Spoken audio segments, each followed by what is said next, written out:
ሰግጥ ፈምስ መሰገጥ ምን ማለት ነው? በሸሪዓ በቃል ትርጉሙ ባልግ ድንበር እለፍ ሰውን አትስማ ብልግና ማለት ነው።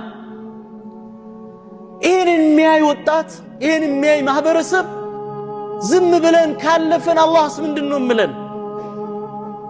በሚዲያ ወጥቶ ለመታወቅ ሰው ልጅ መባለግ ትውልድን የሚገል ተግባር መፈጸም ንግግር መሰራጨት አለበት ወይ? በሸሪዓችን እኮ አላህ በአንድ ወንጀል የፈተነህ እንደሆነ ወኢዛ ቡሊቱም ፈስተቲሩ ነው፣ መሰተር ነው ያለበት፣ መደበቅ ነው ያለበት። يقول النبي صلى الله عليه وسلم كل أمتي معافى إلا المجاهرين أمتوچن الله ይቅርላችኋል ሁሉንም አሉ። እነማን ሲቀሩ?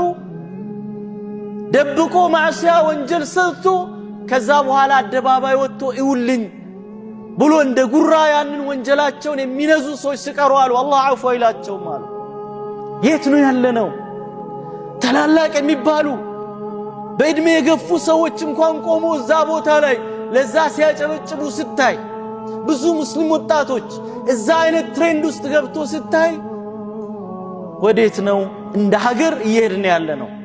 እንደ እስላም ስነ ምግባርኛ ትልቁ ቁንጮ ጉዳያችን ነው። الرسول صلى الله عليه وسلم ምንድነው ያሉት? إن من أحبكم إلي وأقربكم مني مجلسا يوم القيامة أحاسنكم خلقا ከኔ ዘንድ ቅርብ ቦታ ቂያማ ቀን የምትሆኑት እኔ ዘንድ ተወዳጃችሁ አሉ መልካም ስነ ምግባር ያለው ሰው አሉ። ሰውን የማይሳደብ የማያንቋሽሽ የማይዋርድ ፍሑሽ ቁሻሻ ንግግርን ብልግና ንግግርን የማይናገር ብልግና ተግባራትና ንግግሮች በየትኛውም ነገር ውስጥ አይሆኑም ያን ነገርን ቢያወድሙት እንጂ አሉ ረሱል አለይሂ ሰላቱ ሰላም።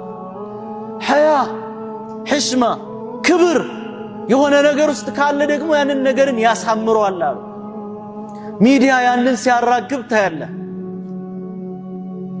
እዛ ላይ ወጥቶም ዳዕዋ ሀገራዊ ጉዳይ የሚዲያ የሆነ ጉዳይ ተብሎ ዳዕዋ የሚያደርግም ሰው ታያለህ። እዛ ቦታ ላይ ወደ ሃይማኖቱ ሐቅ ያዘው ሙስሊም አፉን ዘግቶ ተቀምጧል። ኢላ መታ